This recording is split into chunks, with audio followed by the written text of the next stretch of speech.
We've got a doubleheader here for the St. Louis Dragons as we have a pair of home games against the Cincinnati Bengals and the Los Angeles Rams. It's been an interesting season for our Dragons, who currently sit at a record of 5-2-1, only half a game out of first place in the NFC West.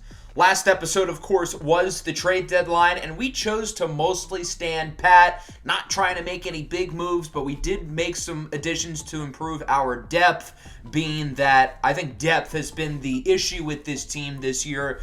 And when we've had guys get hurt, some players have stepped up, others not so much. So we went out and added some offensive line from the Chargers, and then we traded away Mamadou Diaby to the Raiders for some draft picks. There were a ton of notable trades around the league. Josh Sweat got traded and extended to the Jaguars. Brian Branch got traded to the Jets. He got a big contract extension. And other guys like Jonathan Allen, Byron Murphy, Chidobe Awuzie, amongst others, were also on the move. We also played against the Chicago Bears and won 24-17. But we really should not have made the game this close. We were up 24-3 going into the fourth quarter. We had dominated on both sides of the ball in the first three quarters, and then we just forgot how to play football. And the Bears had a chance to tie it late. They had the ball in the red zone as time expired, and Justin Fields ultimately threw an interception to fellow Ohio State Buckeye Malik Hooker. So that brings us here to the next two games of our home stretch against the Bengals and the Rams. The Rams have certainly underperformed this year, and the Bengals have been a little mediocre for their standards as well, but certainly not two easy games by any stretch. And being that we've won two in a row and Seattle has lost two in a row, we're only half a game out of first. A couple weeks ago after we lost to Seattle, I thought our chances of winning the division weren't necessarily dead, but they were really, really low. And now we are right back into the thick of things. We did get a couple new injuries last week with Gift Aaron Jr. and Darwin Juskins both subsequently breaking their ribs. Obviously, Juskins being our lead runner is the big one. And Juskins, over the last 4 to 5 weeks, has been playing the best football of his Dragons career. So the timing of this injury really stinks. He already had his season high in yards against the Bears before he got hurt in the third quarter. But now it's time for the rookie Milan Santa to show what he can do as the lead running back. Santa's given us some flashes this year, but hasn't necessarily come out the gates on fire like other running backs do, but he's going to get a great opportunity, and we're also going to see some Tornado Davis and Franklin Headliner as well. Let's take a look at our opponent, the 3-4 Cincinnati Bengals, who are obviously a super talented team, and they could really use a win. They don't want to fall multiple games under 500 at this stage in the year. And obviously the Bengals have some great players, specifically their starting quarterback, Joe Burrow, who's a 99 overall at the age of 30. Burrow is one of the best quarterbacks in the league without question. I mean, look at his ratings. Other than his throw power, pretty much all of his passing-related ratings are like ridiculously high. All three of his accuracies are 99 overall. So in other words, the dude does not miss throws. He's been really good this year. He's been really steady and efficient throughout the entirety of this series, and he's got a plethora of weapons to throw the ball to. That includes out of the backfield, one of the highest-rated running backs in the game, Monty Bradley, who's a 94 overall. Now, he hasn't really played up to his rating. It's also worth noting that he robbed Puma Whitlock out of Rookie of the Year in Season 2, but he is still a dangerous player, as is Jamar Chase, T. Higgins, and Corin Carlson, the big three at wide receiver. Now, as good as their offense is, their defense, that's another story. They've really kept most of their core from real life, even though a lot of these guys have gotten older and some of these young guys haven't fully progressed, but they do have some good players on that side of the ball, like Myles Murphy, Logan Wilson, Dax Hill, and their first-round rookie, Justin Lanham, who's a really, really good player. So let's hop into this game, Week 9. We have made it to the halfway point of the regular season.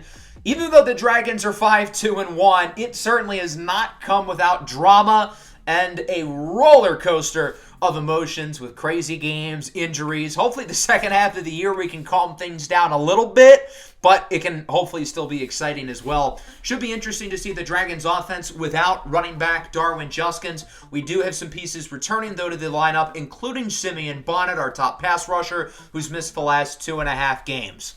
So the Dragons are going to start on offense. 3rd and 7. Puma Whitlock looks to throw it. Clean pocket, and he connects for Griffin Weaver III, the slot receiver who gets the first down, as, of course, Milan Santa is hurt. The Santa RB1 era is off to a flying start. Not a serious injury. He'll probably come back later today, but for now, it'll be Franklin Headliner who gets a lot of the carries as he gains 15. Headliner and Tornado Davis are the only two healthy running backs as of now, and I would imagine both of those guys are going to split a lot of the touches. Obviously, those two guys aren't really NFL starting caliber running backs, so because of that, we're going to have to throw the ball a lot. Here, Puma Whitlock gets sacked for a loss of 15 by Miles Murphy. Puma was trying to do a little bit too much, escaping the pocket, but both of the defensive ends were able to collapse room. Puma wasn't able to make a play. Third down, it is broken up in the secondary. He was looking deep for Modelo, but DJ Turner gets his hands on it. That'll bring out the field goal unit. 48-yard try for Cameron Dicker, the kicker. This one is up, nearly blocked, and it is good. That was a close one, but it does fall, and so the Dragons lead it 3-0. Let's take a look at the Bengals offense, led by Joe Cool himself, the former Heisman Trophy winner, Joe Burrow. Couple of national championship winning quarterbacks battling it out here. Couple of former Buckeye quarterbacks technically as well. On 2nd and 2, he goes short for the tight end, Alexander Forcell, who gets the first down. Samasoni Saluni, the leading tackler on the defense, is a little bit banged up, but again, I think he'll be fine. Nothing really to worry about. Nonetheless, the Bengals offense appears to look pretty good, moving it down the field early as T. Higgins is in motion. Fake jet sweep, handoff to Monty Bradley, who gets by Bonnet and is in for a first down. So far, so good for the Bengals offense. Certainly want to see something out of this Dragons defense here, who pretty much folded in the fourth quarter last week after playing so well before that, as Burrow is thrown to the ground by Simeon Bonnet for a loss of 7. It's really good to have Bonnet back. Hopefully he can step up because he was a little disappointing before the injury. That's just his 3rd sack of the year. And of course, don't forget it is a contract year for Bonnet. 3rd and 7 up the middle for Forcell, who gets the first down to the 7. Completely uncovered, and Burrow makes the quick throw to get the first down. Following play, Burrow for the end zone. It's hauled in by Monty Bradley, the running back, and the former Offensive Rookie of the Year. Again, that should have been Puma's award, but that's neither here nor there. And so it's 7-3. Dragons offense back with it here. A 3rd and 11, empty. Puma rolls out to the left under a ton of pressure from Murphy. Heaves up a prayer, and it is caught for a first down by Arturo Modelo. How in the world did that work? Puma Whitlock was under a ton of pressure. Wobbly throw. I mean, the animation just makes no sense, but somehow Puma places it perfectly into the breadbasket of Modelo, who's able to keep both feet in bounds. That was a weird play, but we'll take it. 3rd and 5, screen for Davis, and he only gets 2. Big stop there for the Bengal defense. I think that is Daxton Hill who brings him down. 4th and 3, look at this. The offense is going to go for it. You know this team's aggressive inside the 50 as Davis will get the first down with a friendly nudge from Jawan Taylor. That might be the first good thing Jawan Taylor has done all year, I'll be completely honest. 3rd and 3 now at the 35. Puma with a clean pocket now has room up the middle. Darts by defenders and slides for a first down, bringing it to the 23. Certainly an unorthodox drive, but the Dragons offense is getting results. And now into the second quarter, they're looking to take the lead. 3rd and 2. 2 tight ends line to the right. Puma Whitlock under center, calls for motion from Sincere Lorenzo, as this one's going to be a handoff for Davis. He's got blocks and room. Tornado Davis has gone for a score.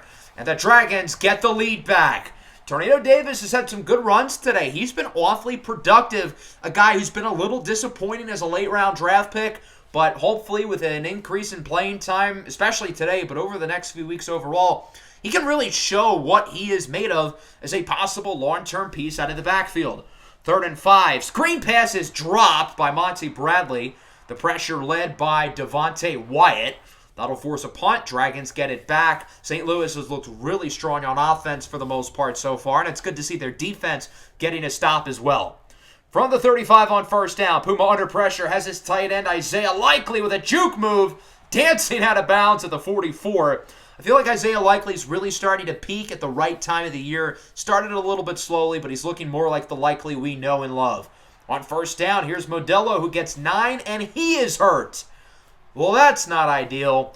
Arturo Modelo is going to go to the locker room. He suffers a bruised sternum. His day is done. Not going to be a long-term injury that keeps him out multiple weeks or anything, but he'll be out for the game, and we'll see a lot of Tykeem Keon and Colin Robinson the rest of the way as Robinson hauls this one into the 15.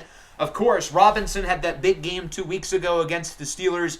9 catches for 105 yards and a touchdown. He really impressed me, and I'm excited for him to get more playing time. Up the middle for Isaiah Likely, who gets the first down to the 5. The Dragons are really leaning in on the passing game, and it is working. Puma Whitlock is off to another really good start. 3rd and goal from the 4. Can they punch it in? Puma under pressure. It's broken up as he's looking for one of Robinson or Jamison Williams. Both of them were in the area, but neither of them were able to come down with it. Interesting 4th down decision at the 4. If the Dragons were any closer, I think they would have gone for it, but they were far back enough to where the field goal felt like the right call, and it's 13-7. Bengals back with it. Burrow's in the zone. Okuda's in the zone as Monty Bradley gets the first down out to the 39. The Dragons have been comfortably the better team over the last 10 minutes, but Cincinnati's only down by 6. They can theoretically take the lead here, although that's not going to help. Devin White flying into the backfield, forcing a loss of 3. I feel like Devin White's taken a step down this year from what he's been. Good to see him making that play, though. 3rd and 13. Burrow escapes the near sack from Bonnet, and he will throw it away, being chased by Bonnet out of bounds. Another stop for the defense, and ever since that first drive, the Dragons' defense has looked awfully good. Way to rebound after last week's disaster. 3rd and 2. No first down for Franklin Headliner. He's wrapped up by David Long. That'll force a punt. It's too early and too far back deep in our own territory to go for it. Here's T. Higgins breaking tackles, and he's gone! 71 yards to the house, and the Bengals take the lead right at the 2-minute warning. How did T. Higgins do that? He caught the ball, he split like 3 defenders, and he took it to the crib. And the Bengals are on top as Headliner gets a nice run. He's been awfully impressive here in this first half. 3rd and 4. Puma looks to go up the middle, and Robinson is decked by Daxton Hill. What a hit as Mustafa Diaby is hurt on the play for the Bengals. They'll get it back up by 1 with 2 timeouts, looking to add to the lead as this one is caught downfield by Corn Carlson III. Former top 10 pick out of Iowa, who brings it to the 32-yard line. Right when the Dragons were really playing well, the Bengals have snatched all the momentum over the last 3 to 4 minutes. Burrow on the run. He gets it over to Monty Bradley, who gets it to the 18-yard line. Clock is going to continue to run from there. There's 5 seconds now, and the Bengals are going to call a timeout. So after that first down, clearly all they wanted to do was get the field goal. They're going to chew some clock and bring out the kicking unit. Evan McPherson from around 35 yards. His kick is up and good. And so the Bengals get 10 points over the last couple of minutes here in the first half. And the Dragons are going to have time for one more play. Puma's going to look downfield, but he can't even throw it. Trey Hendrickson in the backfield with a sack. Another sack allowed by Jawan Taylor. I believe that is his 8th of the year.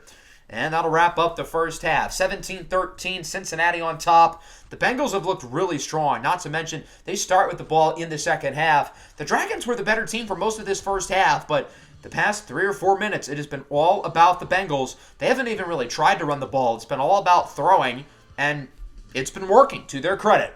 Let's take a look at some scores around the league. The Niners look to be upsetting the Pittsburgh Steelers. They lead 21-7. And if San Francisco can win this game, they can put themselves right back into the thick of things in the NFC West race.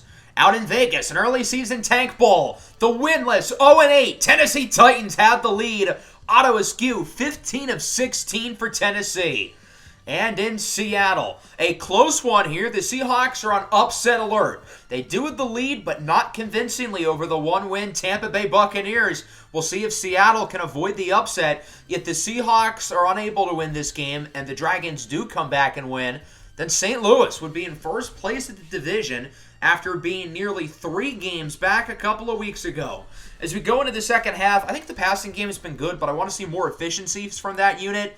And we haven't really been able to get the run game going. I really want to focus on throwing the ball. It's working for the Bengals. They've gotten a lot of intermediate plays to turn into big plays after the catch. So we need to stop these intermediate plays, and we need to tackle better.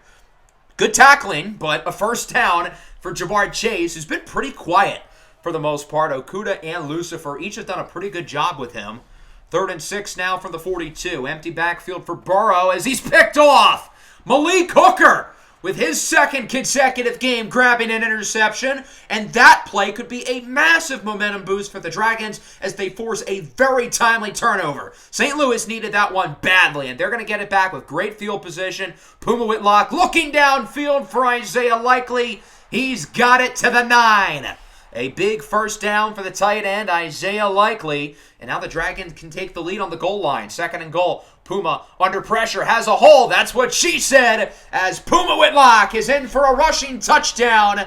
And the St. Louis Dragons take the lead. That's Puma's just 2nd rushing touchdown of the year. He's gotten 8 in each of the last 2 years. And it's 20-17. Bengals looking to respond as T. Higgins gets the first down off the RPO. That pass theoretically could have been intercepted as well. Burrow's lucky, and I really feel like he kind of dodged a bullet there.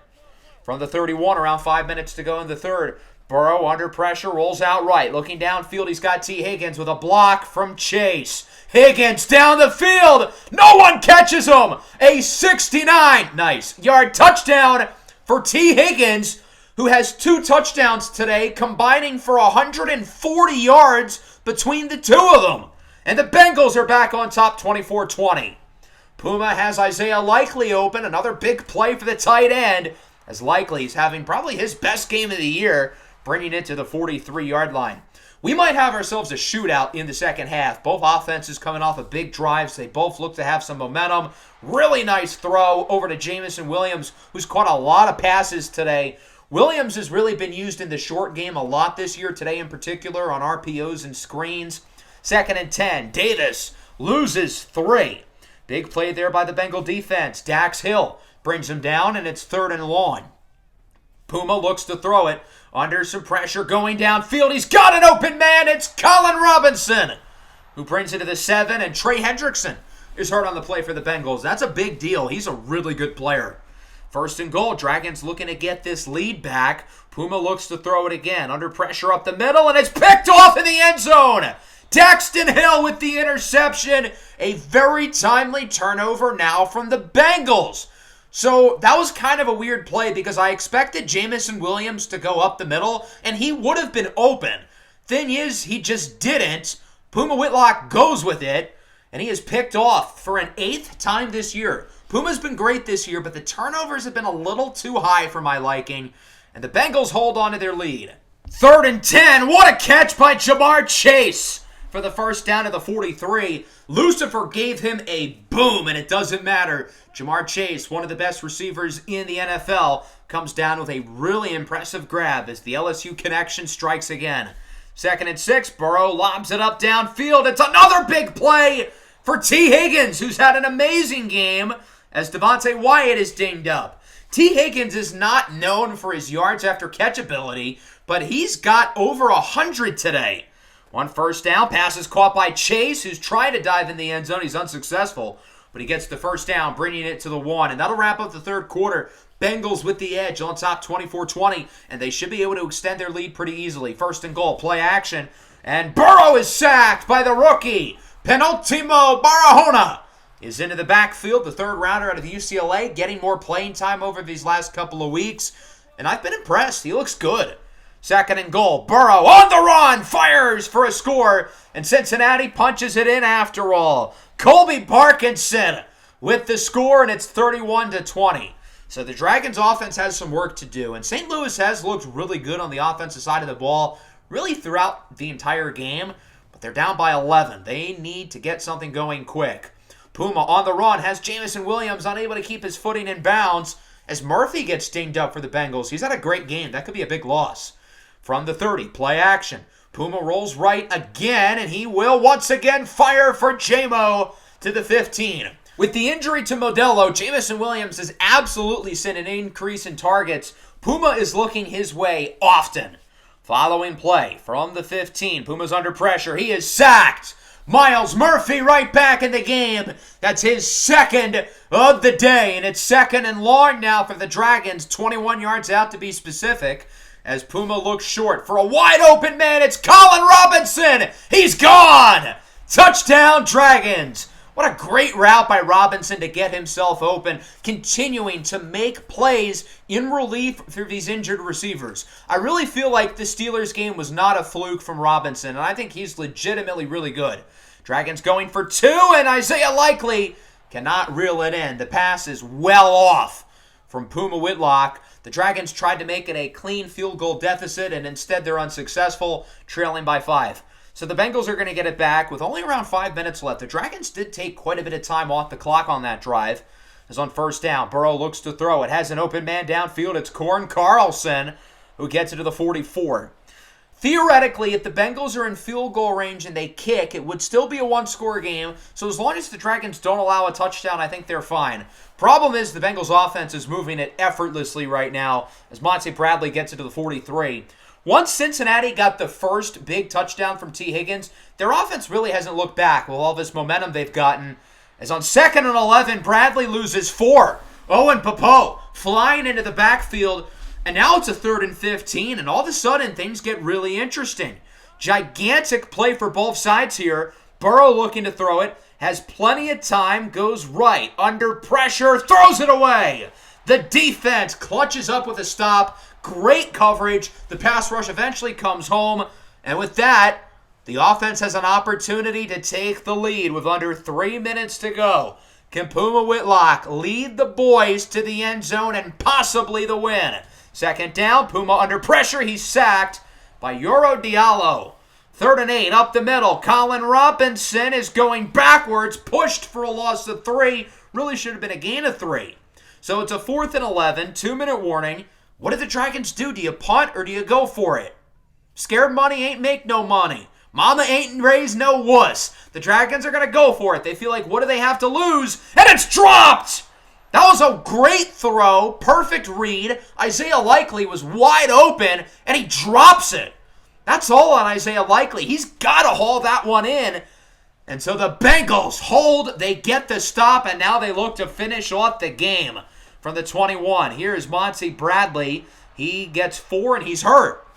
So obviously this sucks for the Bengals. Their starting running back's hurt, but it also stops the clock, which is a big deal in itself, and Cincinnati's the one who have to use a timeout. 3rd and 1. Here is Chase Gentry, former UConn Husky. He gets the first down. Big conversion for the Bengals. Now they have it on the goal line. 1st and goal from the 9. Dragons down to 1 timeout. Back to Gentry, and he loses yards. The Dragons aren't going to make this easy on him. Penultimo Barahona brings him down. 3rd and goal, Bengals chewing clock. I feel like they absolutely should run the ball here. They're going to throw it, and sure enough, it works. Colby Parkinson is in for his 2nd touchdown of the game. I guess that's why I'm not making the play calls for the Bengals, and it looks like Cincinnati has possibly iced it. They're now up by 12 points with a minute left, and the Dragons have no timeouts. Not even a minute left. There's 20 seconds. 4th and 7. Puma's going to heave it up, and he's got Robinson for a first down, and he is out of bounds at the 43. Big play there for Colin Robinson, and that'll stop the clock. With 13 to go, Puma Whitlock on the run, looking downfield. He's got a wide open man. It's Robinson again! Touchdown, Dragons! All this kid does when he's in the game is make plays. Colin Robinson with 2 fourth-quarter touchdowns to try to keep the Dragons in it. But they got to get the onside here with 7 seconds left for the game. It is recovered by, fittingly, T. Higgins. And that'll do it. The Cincinnati Bengals hang on for the win, 38-33, as the Dragons fall to 5-3-1 in a high-scoring, really exciting game here, but ultimately we fall short. The defense just couldn't hold up today. It's been a really weird season for the defense because I feel like they've been good when healthy, but today we were pretty healthy on the defensive side of the ball. We just weren't very good. The offense did their job. 33 points should be more than enough to win, and unfortunately, it was not. A lot of high-level quarterback play on both sides, which was to be expected going into the game with quarterbacks of this caliber. Joe Burrow was brilliant, 400 yards, 5 touchdowns, 12.5 yards an attempt.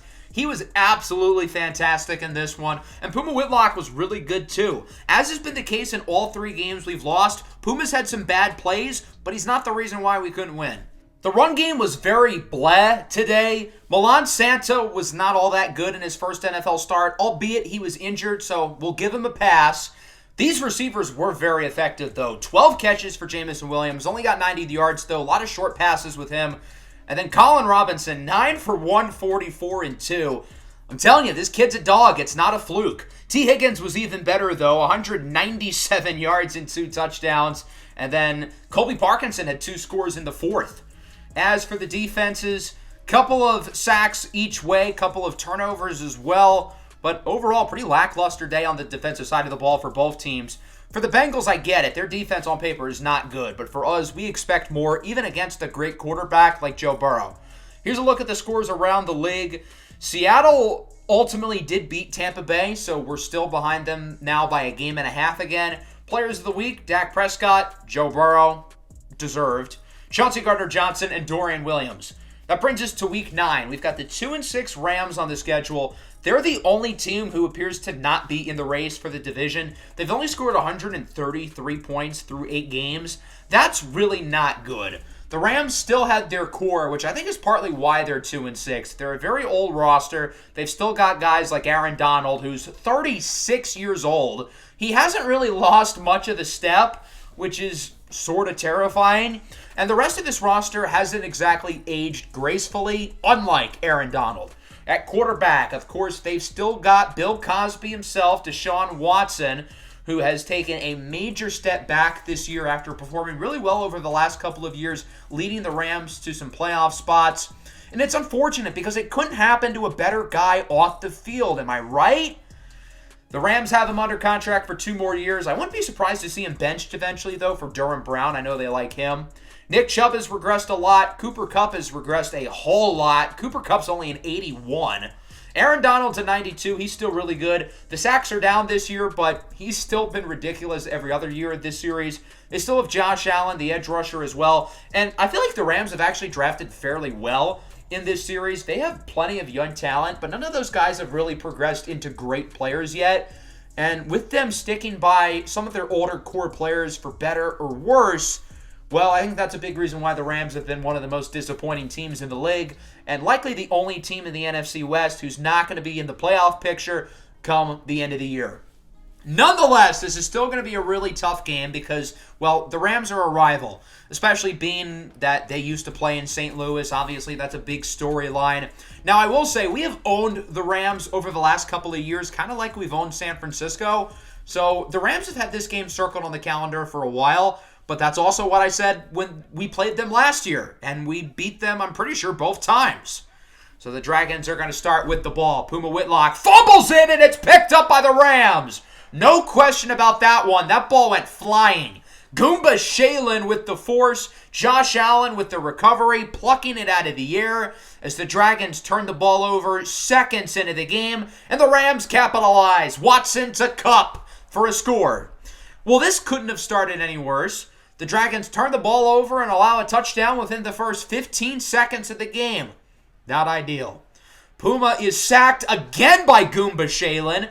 2 defensive snaps and 2 sacks for the defensive tackle. Late first rounder out of Washington State. 2nd and 14, they're going to try their hand with the ground, and it's a loss of yards for Franklin Headliner. He's wrapped up by Ryan Neal. The Dragons have not had a positive offensive play so far, as on 3rd and 15, Puma's under pressure, nearly sacked again, floats it up. I don't know how he nearly made that throw, but it is incomplete for Weaver. That's the first offensive play that does not go for negative yards, and it's an incompletion. So the Rams get it back with their first real drive of the game. They already had the lead as Nick Chubb with a big run. Owen Popo on that play got absolutely mauled. Great blocking up front by the Rams and a good gain for Chubb, who has regressed quite a bit, but he's 31 years old. You can give him a pass being that, he's a running back and he's in his 10th NFL season. Watson up the middle for DeAndre Washington for the first down. And the Rams look really good so far on both sides of the ball. Everything for them is humming. 3rd and 8. Interception!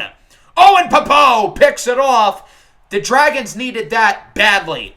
Everything the first 4 minutes of this game went the Rams' way. St. Louis needed a play like that, and they get it. Now they've got to capitalize, though, off the turnover with poor field position from the 7. Puma's under pressure, can't find anybody, so he's just going to launch it up, and it's incomplete. Nobody was open underneath, so he figures, why not take a shot? Worst case scenario, it's an arm punt.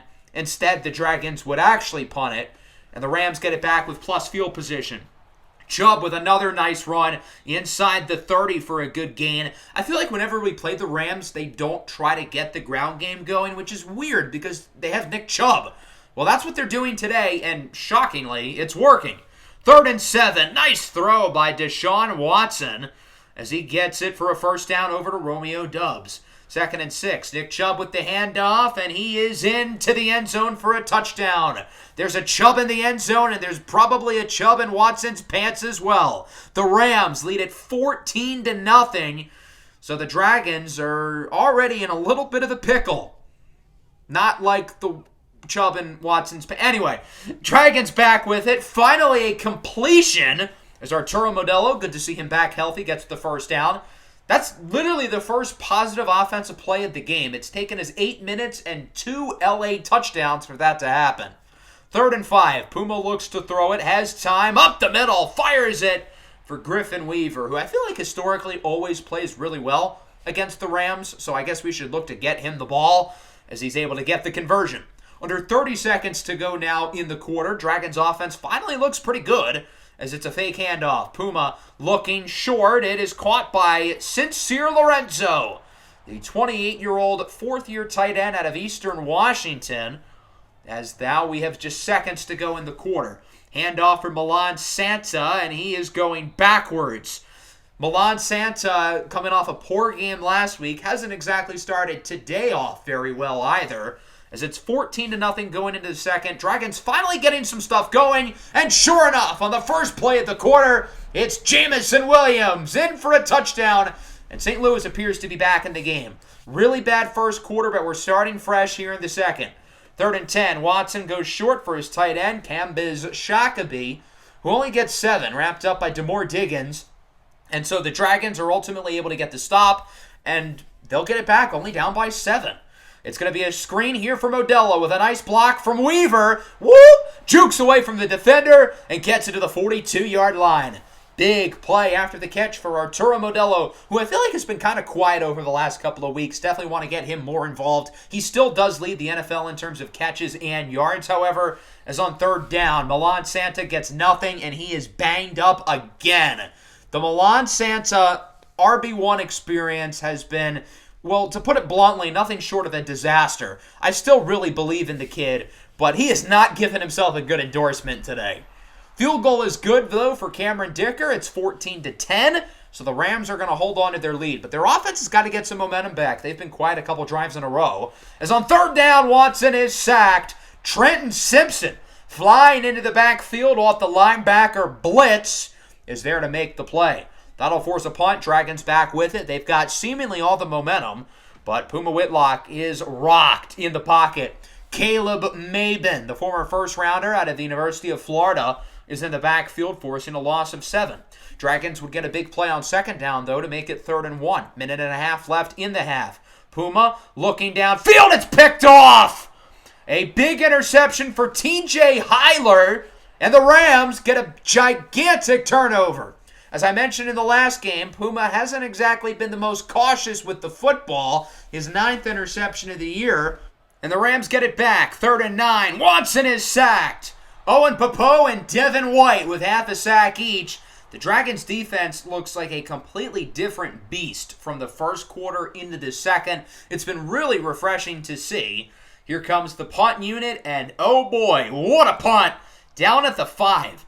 Not exactly great field position for the St. Louis offense, who is down to 27 seconds and a timeout as it's 3rd and 3. They want to get the first down, but they also got to avoid the safety. Puma's under pressure. Got to watch out as he's sacked at the 1 by Aaron Donald. That could have been really bad. Luckily, he did not get tackled in the end zone. Rams back with it, looking to add to their lead before the end of the half as Romeo Doubs gets 8. That'll put the Rams pretty much in field goal range, if not just off of it. Another first down would certainly have them in range, and that's what they'll get. Cambiz Shakaby wrapped up at the 16-yard line. And so because of the Dragons' poor field position, the Rams start with good field position and are directly going to tack on 3 points. Punting matters, kids. It's all because of the big punt by the Rams. that they got those 3 points, and they lead at 17-10 going into the half.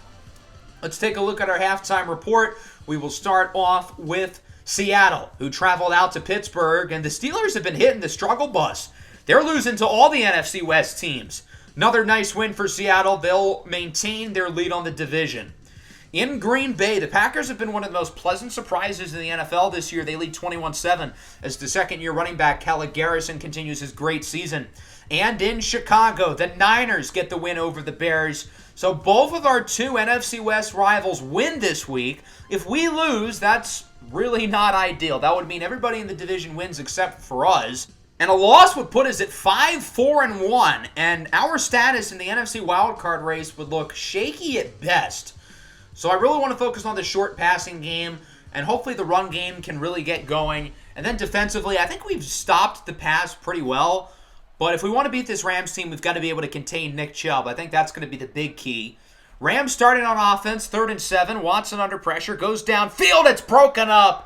Samasoni Saluni makes a great cut on the ball. Probably should have gotten the interception.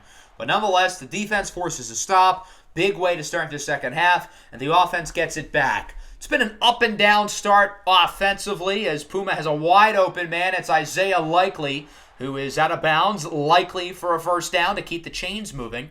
Now 2nd and 3 at the 41. So far so good here in the third quarter for the Dragons as it's a play action.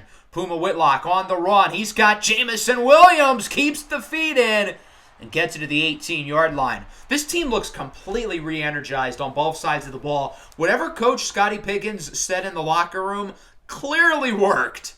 3rd and 2 now for the 11. Milan Santa will not get the first down. I thought he got it, but he is wrapped up by Jordan Fuller.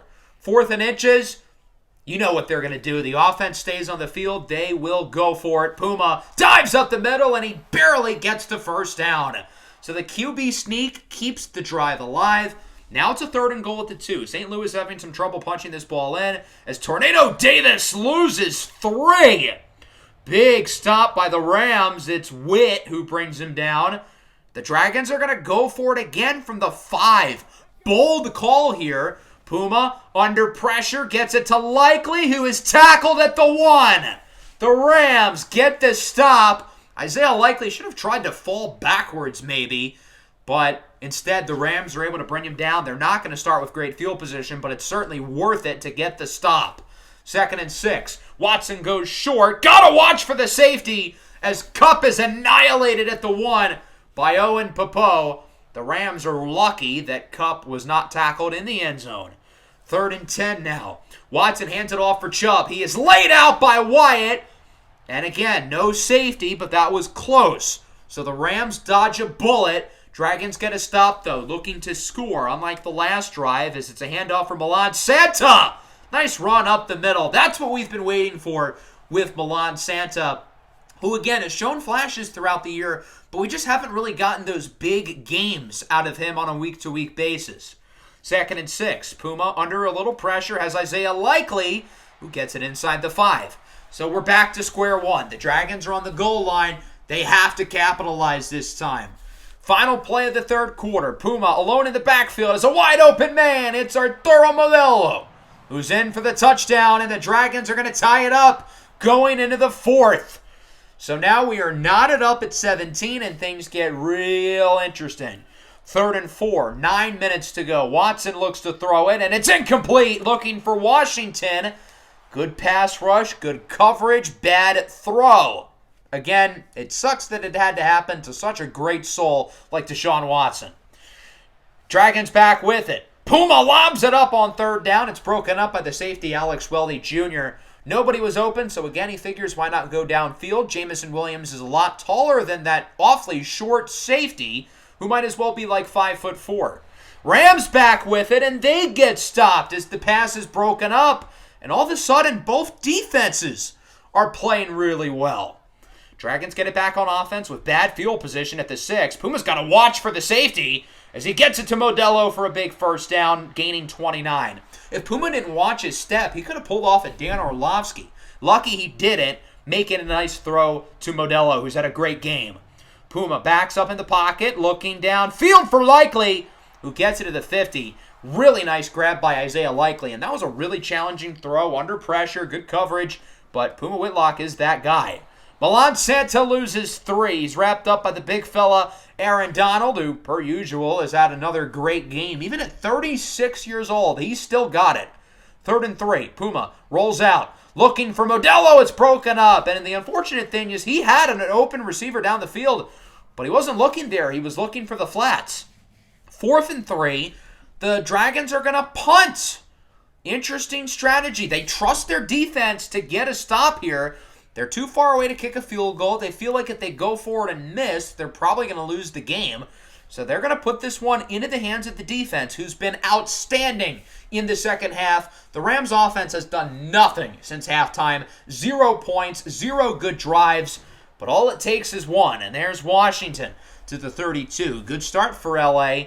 If the Rams can be smart with the clock, they can put themselves in a position where the Dragons might not even get the ball back with a reasonable amount of time to score. 3rd and 4, big conversion. Romeo Doubs with the first down for the Rams. Another 3rd down, possibly the final play before the 2-minute warning. Watson looks to throw it under pressure. Another 1st down. Big conversion for LA, and that'll bring us to the 2-minute warning. Dante St. Pierre, the rookie, is the one who made the reception there. First play after the 2-minute mark. Watson downfield, open man, 1st down. It's Romeo Doubs to the 25. The Rams are firmly in field goal range. If they can chew clock and be smart here, then this game is all theirs for the taking. The Rams are already chewing clock, and the Dragons only had 2 timeouts going into the drive, as they're going to have to start burning them. Rams get 9 with the backup running back Tavoris Tryon. Another 1st down basically ends the game. 2nd and 1 with 1:12 to go. Tryon gets it back, and he will get the 1st down and more to around the 10. The Dragons burned their last timeout, and St. Louis looks like they're in a lot of trouble. Barring a miracle, it looks like they may lose another game. From the 10-yard line now, Tryon gets it with room, and he is in for the score, and the Rams take the lead. There's a misconception out there that I don't try on defense, and on that play, it looked like we let him score. Well, that's because we did let him score. The only way the Dragons can come back is if the Rams were to score a touchdown there. It would still take a miracle, especially with no timeouts, but I guess it's possible. Puma's got to get rid of it here as he throws it away under a ton of pressure from Aaron Donald. Down to 57 seconds. St. Louis obviously needs a touchdown, and again, doing it with no timeouts, it's going to be awfully challenging. 2nd and 10, play action. Puma's going to look downfield. He's got an open man, and he misfires. Griffin Weaver was wide open, but the pass is off the mark, and now it's a 3rd and 10. Dragons hoping for something absolutely outlandish here. Puma looks to throw it. Going downfield. It's caught by Jamison Williams. Big play, but you got to go no huddle. Keep it moving. Down to 28 seconds. Puma's on the move. He's got an open man downfield. It's Tykeem Keon Jr., who's out of bounds for a big 1st down. Clock is stopped, and now all of a sudden, this comeback looks a whole lot more manageable, being at the 28-yard line. Play action, I'm not sure who you're fooling there. Downfield, Weaver's open to the 9, and he's out of bounds again. Okay, now the Dragons have a real shot of doing this. At the goal line, they've got 4 chances here to get the touchdown. Under pressure, Puma's able to get rid of it. That sack possibly could have ended the game. Good on Puma Whitlock to get that ball out when he could. 2nd and goal from the 9. Puma looks to throw it under more pressure. It is broken up, incomplete. The offensive line isn't exactly giving him time here late, as Trace Skeens is the one with the deflection. 3rd and goal, down to 10 seconds. Puma rolls right, hoping somebody gets open. Nobody does except for grass. Puma Whitlock kicks the pylon, slides in for a rushing touchdown, and the Dragons are an extra point away from tying. Great coverage there by the Rams, but they leave enough space open to where Puma Whitlock can take it himself. And now it's time for Cameron Dicker to tie this game as the extra point is up and good. Madden's coach suggested that we go for 2. I know I may be crazy, but I don't have those types of balls. So ultimately, we're going to bring this game into overtime, knot it up at 24. Tails never fails. I tried to tell you, LA. It lands on tails. Rams called heads. Dragons win the toss. They'll start with the ball. And remember, this is not playoff overtime rules. If we score a touchdown on this opening drive, it's game over. A couple minutes ago, this game looked over. And now all of a sudden, we are in the driver's seat. But we need another big possession out of the offense. 2nd and 4. Milan Santa up the middle with a solid run. Gets the first down. Way to fight through contact for extra yards. There's one problem, though. Illegal block in the back on Arturo Modelo, who's had a great game today. But, man, that's a killer. And instead of a first down, it's 2nd and 9. Here is Weaver. Gets the first and more. The penalty turns to be a blessing in disguise as Weaver brings it to around midfield. Big play for the offense. Huge momentum boost as up the middle. Open is Colin Robinson to the 37. Robinson hasn't really gotten to play today since everybody on the receiving corps is healthy, but here in overtime, he's still getting some reps, making some big grabs. Here's Headliner to the left side. Whoop! Jukes away from the defender. I don't know why the safety Alex Weldy Jr. always gets his ankles viciously broken when we play against the Rams, but he did there again. From the 23. Fumble! Gotta pick it up, and Milan Santa's there. That could have been really bad. I mean, it still is bad. It's a sack and a loss of 10. But, man, I feel like the Dragons just dodged a bullet. Big play by Santa to pick up the fumble. That was Josh Allen with the force. 3rd and 20. Puma looking downfield. It's incomplete for Arturo Modelo. And the Rams clutch up. They get the stop. And this kick is no gimme. 50-yarder for Cameron Dicker, the kicker, for the lead. And it is good. Ever since I said Dicker was kicking for his job around 4 weeks ago, I don't think he's missed. Shout out to Cam Dicker. And with that, it's 27-24. The Rams are going to get it with a little over 4 minutes left. They can tie. They can take the win with a touchdown as they get the first down up the middle. Good start to the drive. Romeo Doubs has had some big catches late in this game, and here he's got another one. Now at the 33-yard line. Watson looks to throw it. Dancing in the pocket. Up the middle. He's got Kambis Shakaby, who has the Rams past midfield. Great start offensively for Los Angeles, and their offense appears to have some momentum after really not getting much of anything going in the second half. Kupp loses the ball. That could have been a huge play, but Malik Hooker, who I feel like has quietly been a really good piece for this defense this year, jars the ball away. Nearly intercepted on 3rd down. Cam Lucifer had it in his hands. That'll make it a 4th and 10. What do the Rams do? Do they go for the tie or do they go for it? They don't think they can make a 61-yarder, so they're going to try to get the conversion, and they do. With the game on the line, Watson connects with Cooper Kupp, and the Rams are going to survive a little bit longer. They're definitely in field goal range now, worst comes to worst, as it's a screen for Tryon. Breaks a tackle from White, and what should have been a loss of 7 turns into a gain of 7, and the Rams are getting awfully close here. Again, touchdown ends the game. Defense has to get a stop. 3rd and 2. Tryon does not get it. DeJuan Overton brings him down, and the Rams have another tough decision. 4th and 2. You could argue kicking or going, but the Rams are going to kick. They're only playing for the tie. To tie it from 30. It's good. We're knotted up at 27. Not a particularly good defensive drive, but hey, the defense gets the stop, and now the offense can win it. Field goal or touchdown would win the game here, keep in mind. Imagine if the Dragons tie again. That'd be kind of hilarious. The open on the first play of the drive is Milan Santa. He's out of bounds for a gain of 11, stopping the clock. Good start to the possession. Now it's a 3rd and 2.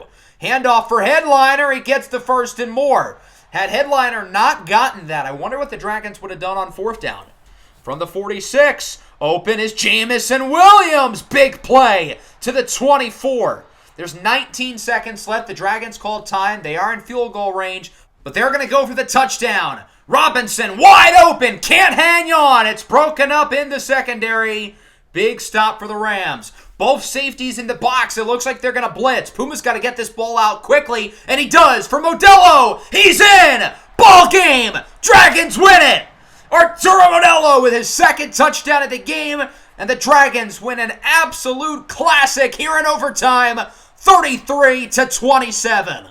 What a win for St. Louis, and it looked like this game was dead. With a minute to go, we looked like a dead man walking.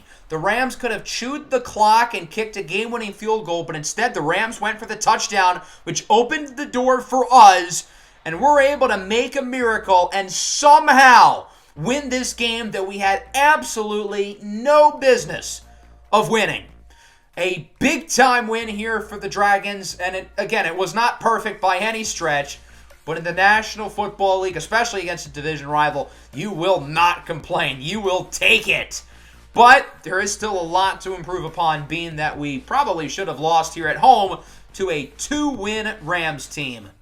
Overall, Puma Whitlock continues to be clutch as nails. Puma had some big drives late in this game, throwing for 451 yards. That's got to be a career high. 3 touchdowns, including, of course, the game winner to Arturo Modelo. Puma Whitlock is special. I mean, what else am I supposed to say? Deshaun Watson was meh. I mean, he wasn't, bad, but he wasn't good.